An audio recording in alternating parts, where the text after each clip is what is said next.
here with breaking news coverage at SNY. I'm SNY NBA insider Ian Begley. We are here with Mike Vorkunov of The Athletic and CP, the franchise Knicks Fan TV. We are breaking down the big transaction, the Knicks landing Kemba Walker as a free agent after he agrees to terms with a buyout with the Oklahoma City Thunder.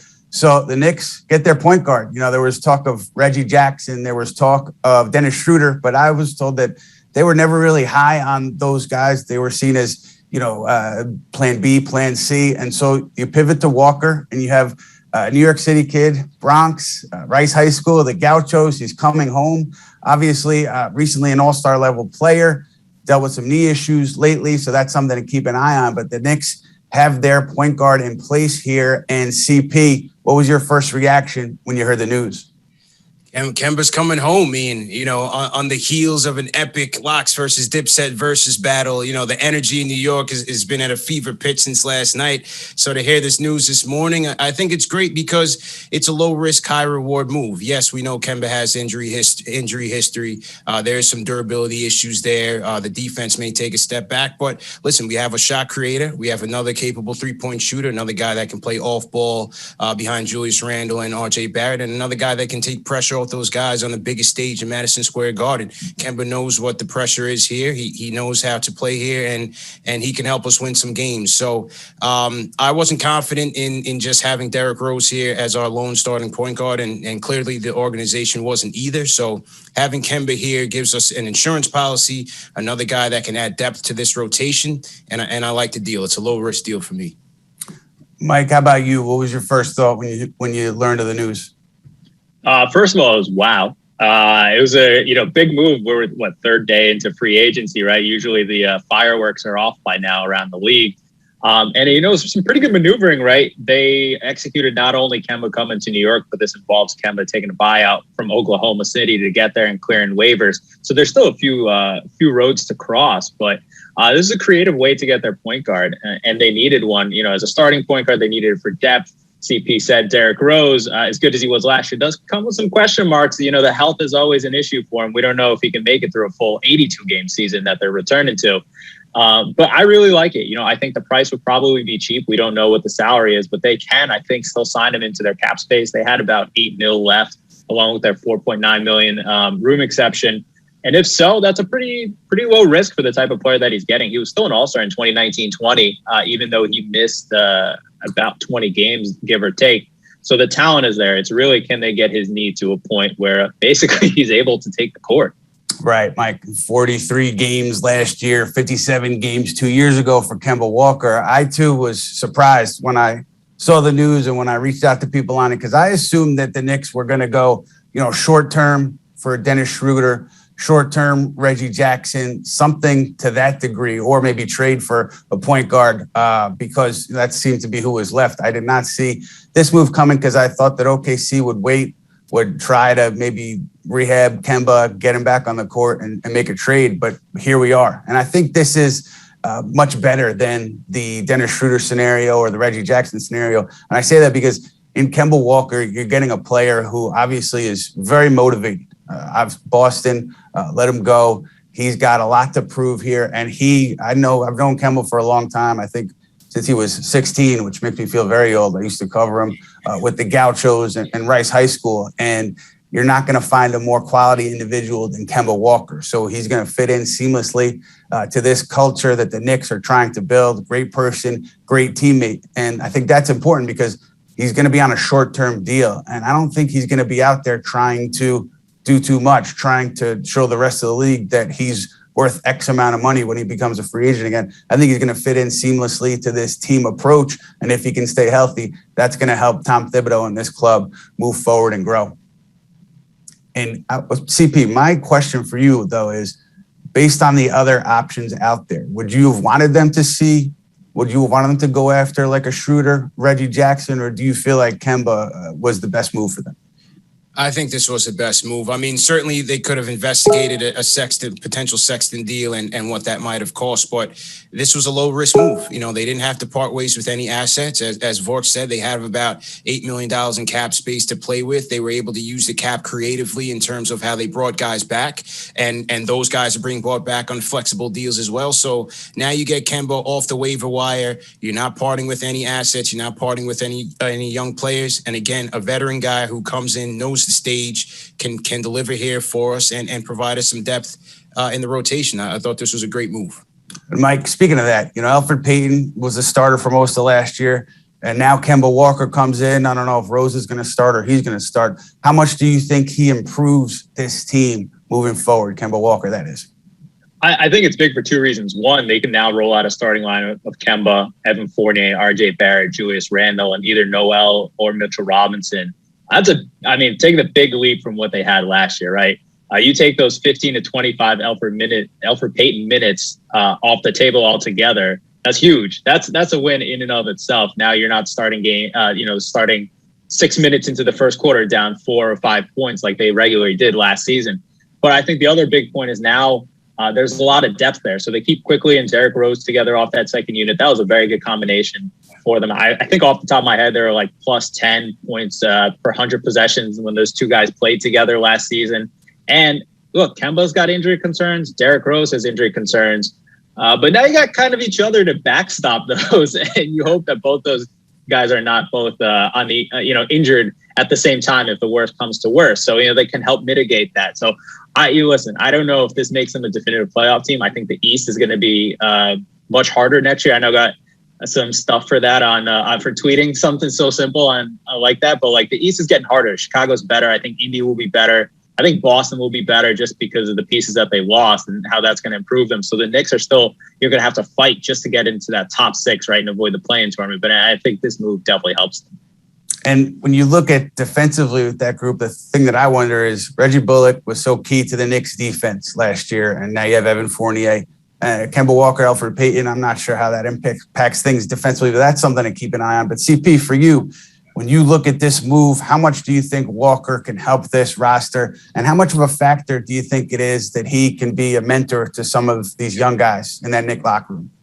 Player development still has to be key here. And you hope some of these young guys don't get buried in the rotation. That's an opportunity cost here to acquiring Walker with Burks. You have Rose off the bench as well. How much will McBride and Grimes play with these guys here? But I think having another veteran here, again, that knows the stage, can help a McBride come along, can help Quickly come along with Derrick Rose. I think Kemba will help from a mentorship standpoint. Again, he shot 36% from 3 last year in about 5 or 6 attempts. So another capable 3-point shooter, 19 points per game, 5 dimes. He and Julius can get going in a 1-2 game. I was looking for another point guard, in addition to Derrick Rose, that can just help Julius Randle get easier buckets than having him just go isolation all the time. So I think Kemba's going to help there. Another guy that can attack the rim.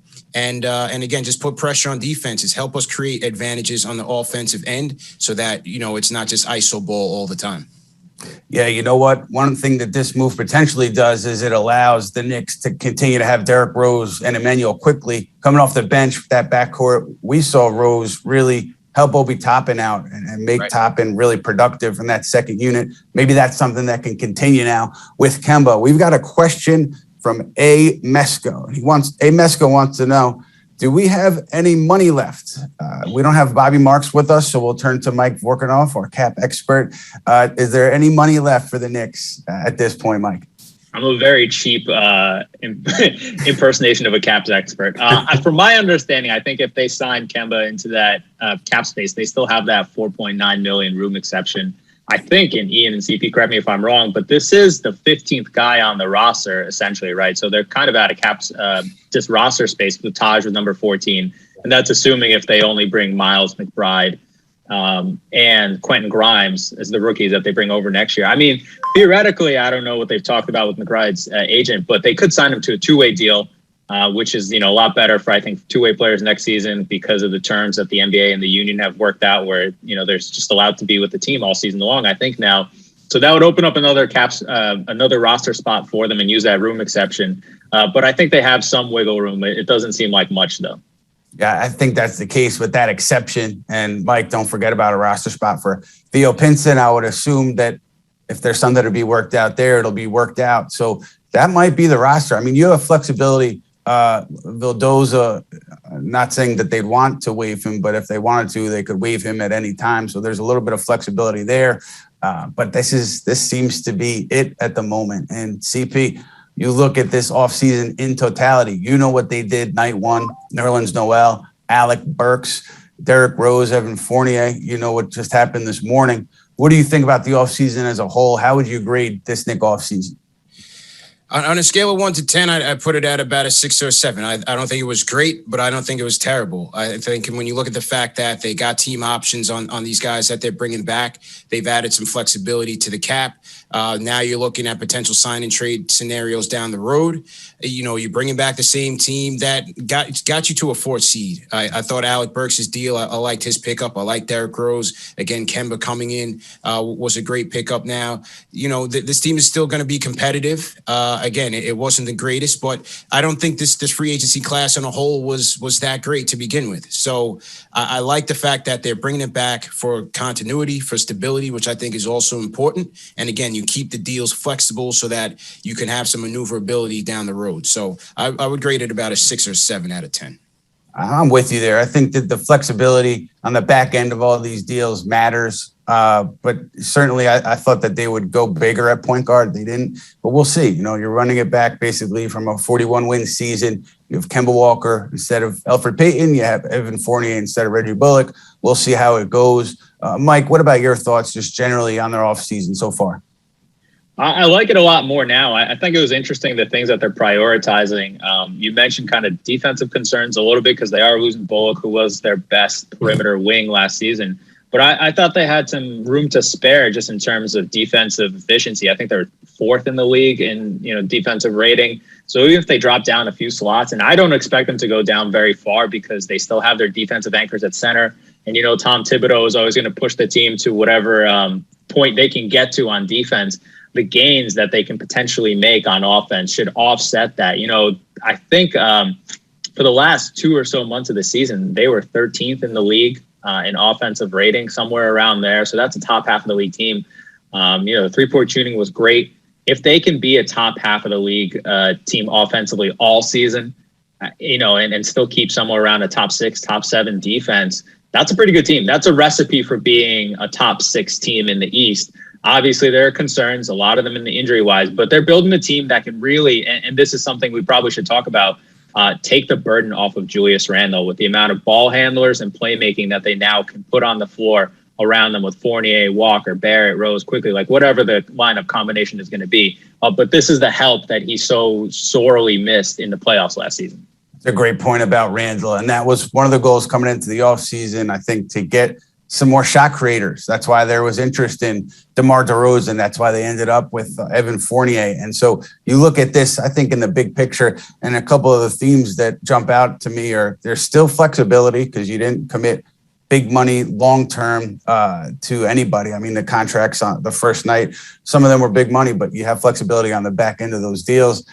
Continuity coming off of a 41-win season seems like a smart thing to me. And then you think they might be upgrades when you talk about Kemba Walker over Elfrid Payton and then Fournier over Bullock. On paper, they seem like upgrades. We'll see how it plays out. But it seems to me that those are the big picture items here for the Knicks. And we have a couple of questions, fellas. So I'm going to get to our questions right now. We've got one from Mark Holmes, who asks, where does Emmanuel Quickley fit in this guard rotation, CP? What do you think about that?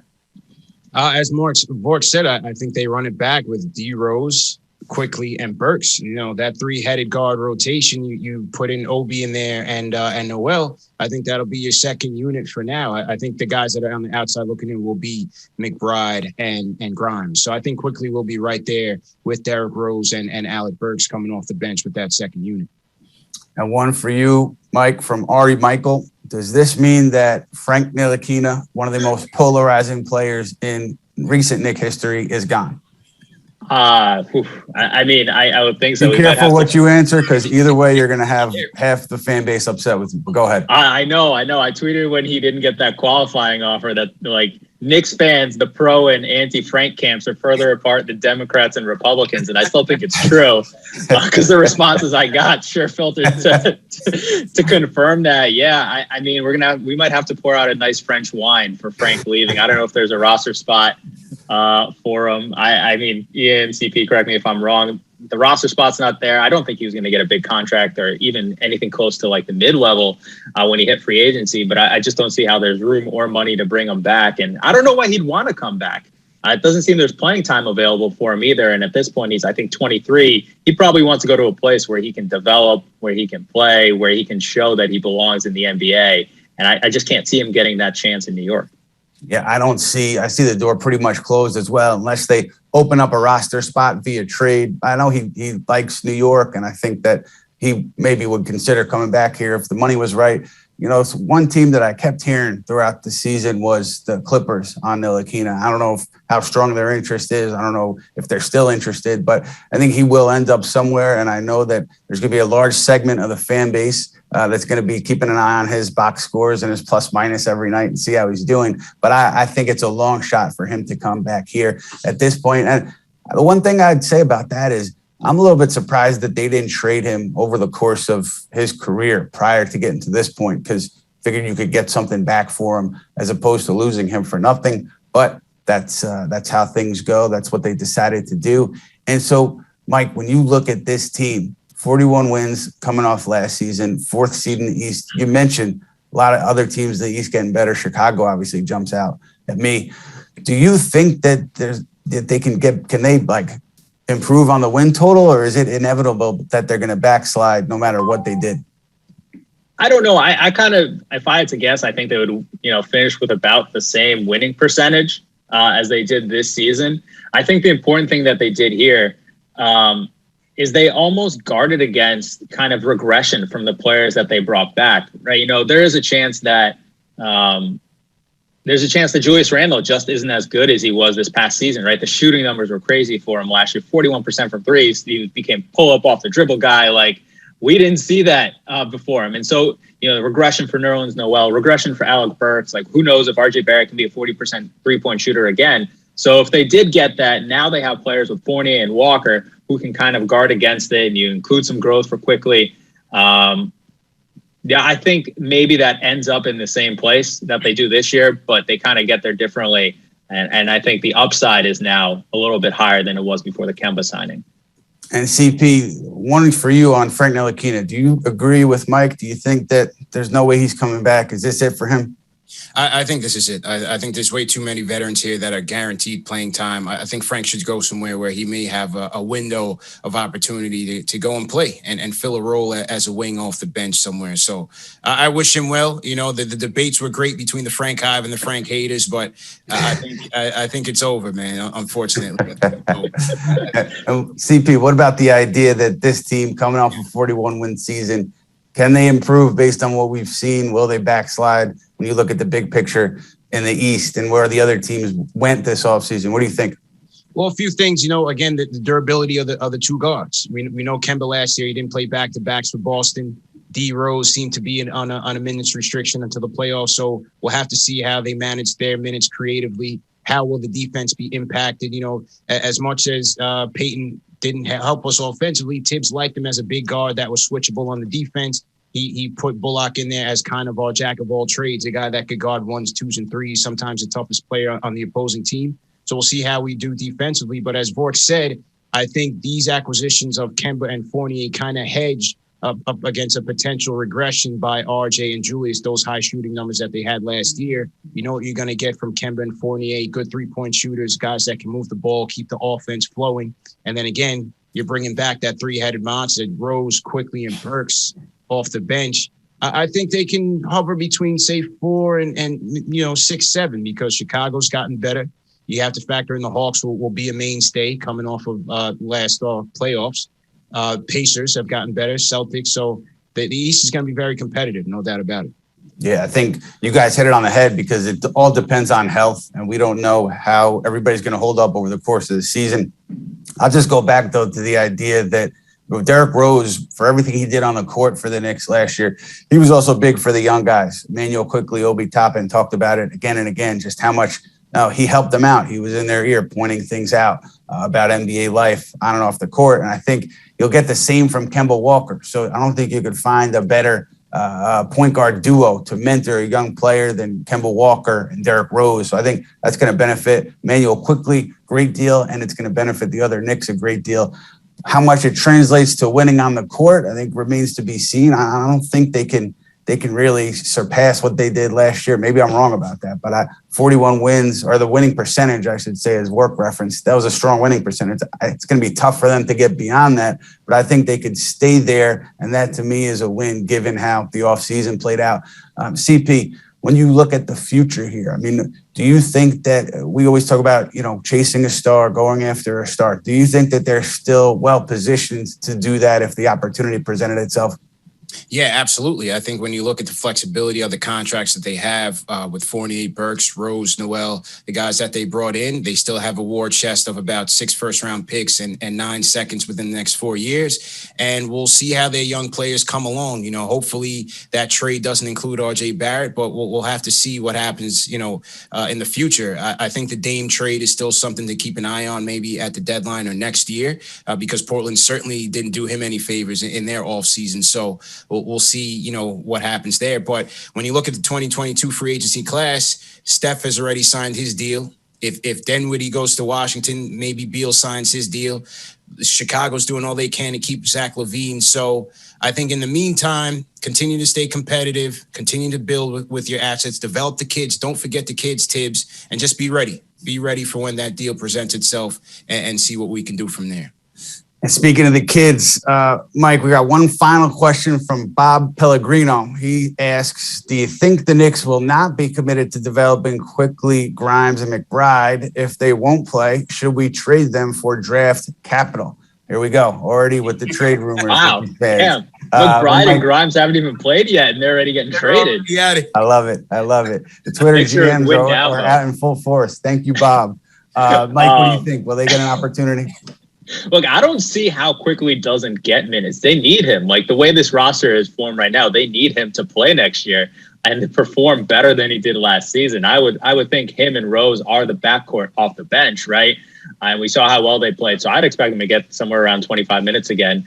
So they need him to perform. Grimes, they have 4 wings on the roster right now. They have Fournier, Barrett, Grimes, and Alec Burks. That's their wing rotation. So they're actually very thin there. So I assume that they're banking on Grimes getting some time. But that's actually a place where they probably need to get some more reinforcement there and maybe not have Grimes as your 4th wing, in an emergency situation or getting 10 minutes a night. We saw with Obi Toppin how sometimes it's hard to get even 10 minutes a night from a rookie. McBride is a 2nd-round guy. I get that you see him as one of the young guys, but the upside of him probably is not going to be that high. I think you just want to make sure that Quickly develops. You want to make sure that Toppin develops. You want to make sure that Barrett continues to grow. That's the most important thing for next year. Like whether they're the 5 seed, the 6 seed, the 7 seed, if you keep talking about stars and pulling off big trades and whatever, they're just going to want to find players there that they can go to and help them win right away. So you want to get Quickly and Barrett to a place where, say it is Damian Lillard or whoever the next angry star who wants out is, they can go, okay, I have help if I come there, right? And that means building those guys up to a point where they can be viable for that calculus. It all makes sense, Mike. That'll do it for us. We really appreciate you guys joining us. So it'll do it for our breaking news coverage of Kemba Walker coming to the Knicks. Keep it locked on SNY.TV for more coverage, and we'll be providing more insight and news on Geico Sports Night tonight at 11 on SNY. Mike Vorkunov, CP, Knicks Fan TV, thank you guys so much for joining us. And to the viewers out there, thanks for being with us. We'll talk to you soon.